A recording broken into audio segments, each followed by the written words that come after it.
السلام علیکم ورحمۃ اللہ وبرکاتہ۔ محترم بھائیوں، بزرگوں، دوستو، یہ ہمارا اصلاح معاشرہ کا 398واں سبق ہے۔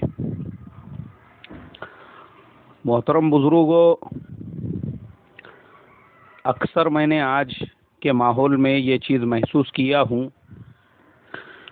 جس سے بھی ملو، جس سے بھی ملاقات کرو، وہ یا تو اپنی پریشانیاں بتاتا ہے یا تو حالات کی اسٹوری سناتا ہے کہ میں کیسے کیسے حالات میں جی رہا ہوں، یا پھر لوگ جو مجھے فون کرتے ہیں جگہ جگہ سے مسائل وغیرہ پوچھنے کے لیے، اس میں اکثریت مردوں کی طرف سے جو ہوتی ہے وہ حالات کی، مولانا نیا کاروبار شروع کیے، دعا کرو، یا کوئی ایسا عمل بتاؤ،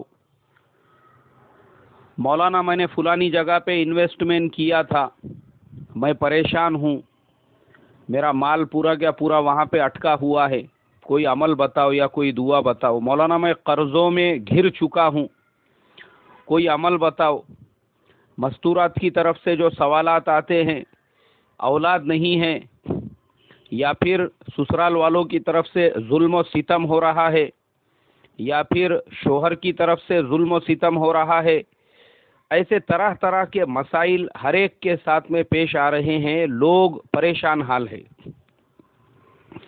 محترم بزرگوں، پریشانیاں کیوں آتی ہے، حالات کیوں آتے ہیں؟ یا تو اللہ تبارک و تعالیٰ کی طرف سے امتحان ہوتا ہے، اگر ہمارے اعمال درست ہے اس کے بعد حالات آ رہے ہیں، اس کے باوجود آ رہے ہیں تو، اور یا تو ہمارے گناہوں کی نحوست کی وجہ سے یہ حالات آتے ہیں۔ اب آج کل پوری دنیا میں گناہوں کی آگ لگی ہوئی ہے۔ اللہ کے پیارے نبی صلی اللہ علیہ وسلم نے فرمایا تھا، قیامت کے قریب ایک زمانہ ایسا آنے والا ہے، اپنے ایمان کو بچانا، اپنے اعمال کو بچانا ایسے ہی مشکل ہو جائے گا جیسے ہاتھ میں آگ کا پکڑنا مشکل ہے۔ آج ہم اسی زمانے میں سانس لے رہے ہیں، نہ ہم اپنے آنکھوں کی حفاظت کر سکتے ہیں، نہ کانوں کی، نہ اپنے زبان کی۔ جہاں نظر اٹھائی وہاں پہ آپ کو کوئی نہ کوئی نامحرم نظر آئیں گی۔ جہاں راستے سے گزر رہے ہیں آپ کو گانوں کی آوازیں کانوں میں سنائی دیں گی۔ مجبوراً آپ کو حالات ایسے آئیں گے کہ زبان سے کسی کو برا بھلا کہنا پڑے گا، یا پھر زبان سے ایسے نازیبا الفاظ نکل جائیں گے کہ آدمی کو اس کے اوپر بعد میں شرمندگی ہوں گی۔ تو یہ تمام گناہوں کی نحوست کی وجہ سے وہ گناہوں کے بوجھ ہمارے قلوب کے اوپر بڑھتے جا رہے ہیں، اور ہمارا سب سے بڑا پرابلم اور سب سے بڑا مسئلہ یہ ہے کہ ہم لوگ گناہ کو گناہ نہیں سمجھ رہے ہیں۔ آج مسلمانوں کی تھنکنگ، مینٹالٹی، اور خاص طور پہ دیندار طبقہ ہماری یہ ہو چکی ہے کہ یہ دعا پڑھ لے تو گناہ معاف ہو جائیں گے، وہ وظیفہ پڑھ لے تو گناہ معاف ہو جائیں گے۔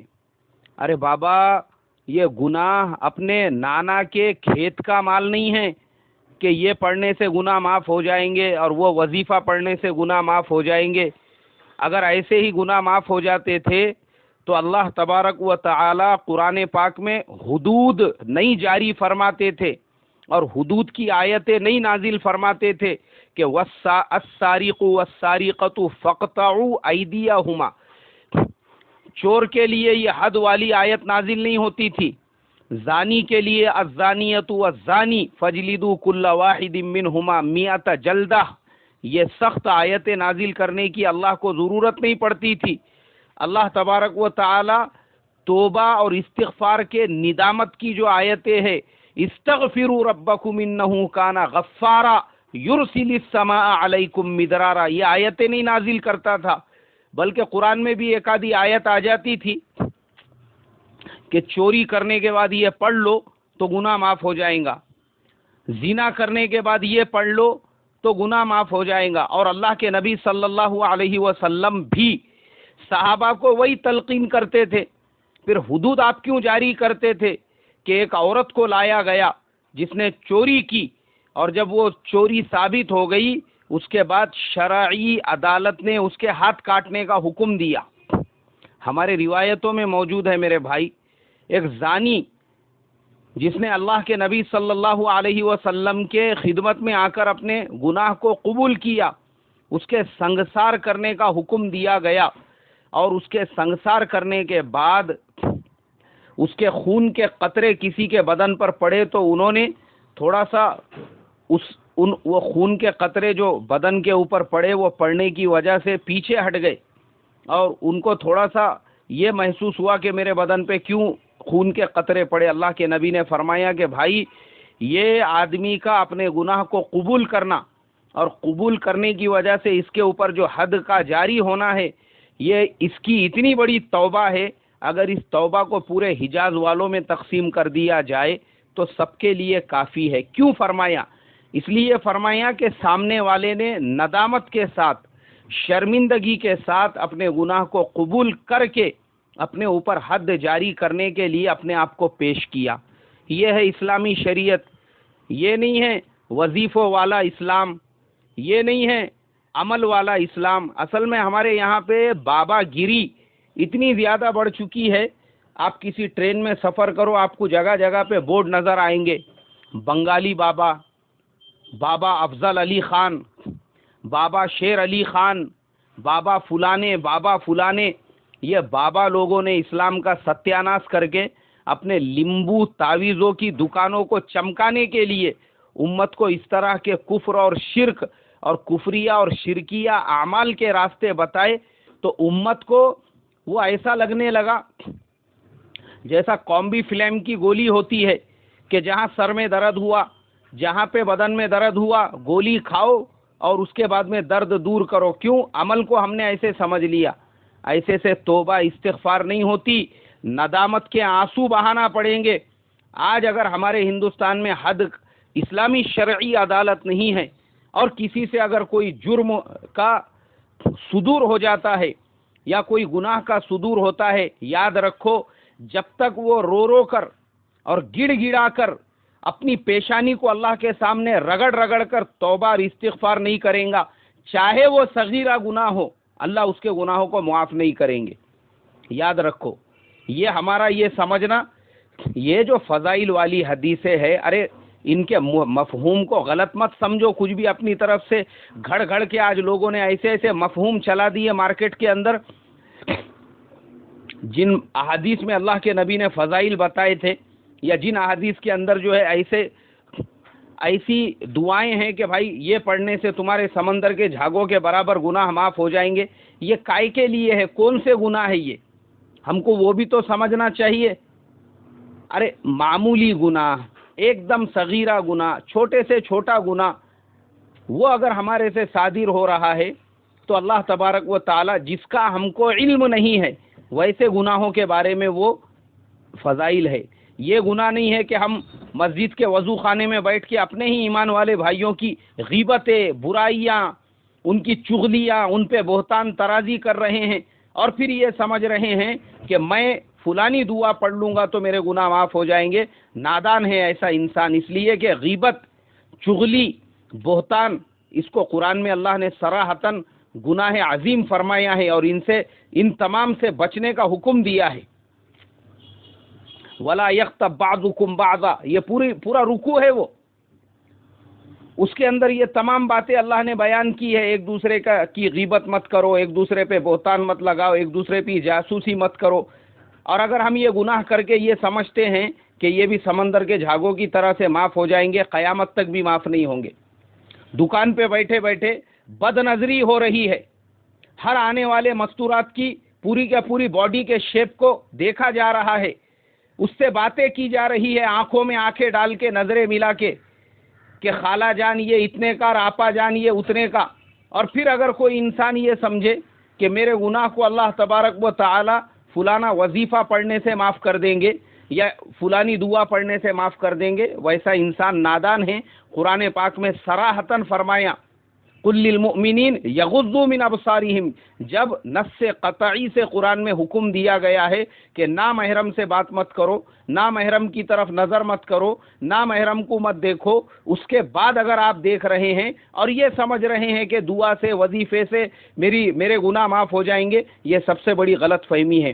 اللہ کے سامنے رونا پڑے گا، گڑ گڑانا پڑے گا، دونوں ہاتھ اس کے سامنے پھیلانے پڑیں گے۔ آج کیا ہو چکا ہے، ہمارے یہاں پہ ایک نئے اسلام کا ڈیفینیشن پیش کیا جا رہا ہے، جس میں لوگ یہ سمجھ رہے ہیں کہ چاہے ہم کتنے بھی بڑے سے بڑے گناہ کریں، یہ دعا پڑھنے سے، یہ وظیفہ پڑھنے سے، یہ کرنے سے ہمارے گناہ معاف ہو جائیں گے۔ نہیں معاف ہوں گے۔ اگر گناہ ایسے سے معاف ہو جاتے تھے تو صحابہ اکرام جو تھے ان کے اوپر حدود جاری نہیں کرنا پڑتی تھی، جو میں بتا چکا ہوں۔ ارے گناہ کیسے معاف ہوتے ہیں میرے بھائی؟ نماز آپ پڑھ رہے ہیں، اور جب آپ پڑھ رہے ہیں اللہم انی ظلمت نفسی، اس وقت میں آپ کو اپنا ایک ایک گناہ یاد آنا چاہیے۔ یہ نہیں کہ طوطے کے جیسا ہم لوگوں نے رٹا ہوا ہے آج کے زمانے میں، پتہ بھی نہیں چلتا کہ نماز کے اندر کیا پڑھ رہا ہے۔ اپنے گناہوں کو یاد کرنا پڑے گا، اور اتنی ندامت کے ساتھ، انی ظلمت نفسی، میں نے اپنے اوپر بہت زیادہ ظلم کیا، ظلمن کثیرا ولا یغفر الذنوب الا انت، اے اللہ تیرے علاوہ اب میرا کوئی بھی گناہوں کا معاف کرنے والا نہیں ہے۔ اس طریقے سے ندامت کے ساتھ وہ ایک ایک گناہ کو یاد کر کے اللہ تبارک و تعالیٰ کے سامنے ہم پورے شرمندگی کے ساتھ اپنے گناہوں کی معافی مانگے، تب جا کے گناہ معاف ہوں گے اور حالات درست ہوں گے۔ یاد رکھو میرے محترم بزرگوں، دوستو، یہ طریقہ ہے میرے شیخ حضرت قاری صدیق احمد صاحب باندوی رحمت اللہ علیہ کو میں نے خط لکھا۔ میں نے کہا حضرت،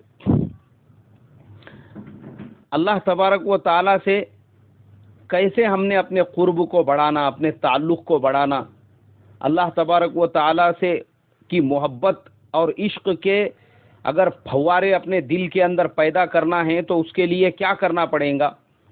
حضرت نے لکھا، بولے روزانہ رات میں سونے سے پہلے سب سے پہلے تو صلاۃ التوبہ پڑھو، اور دن بھر کے گناہوں کا جائزہ لو کہ آج کیسے کیسے گناہ ہوئے، آنکھوں سے، کانوں سے، زبان سے، اور جتنے گناہ ہوئے ہوں گے رو کر، گڑ گڑا کر، پوری ندامت کے ساتھ اللہ تبارک و تعالیٰ کے سامنے توبہ کرو، استغفار کرو، اور یہ کہو کہ اے اللہ اس کے بعد میں کبھی بھی ایسا گناہ نہیں کروں گا۔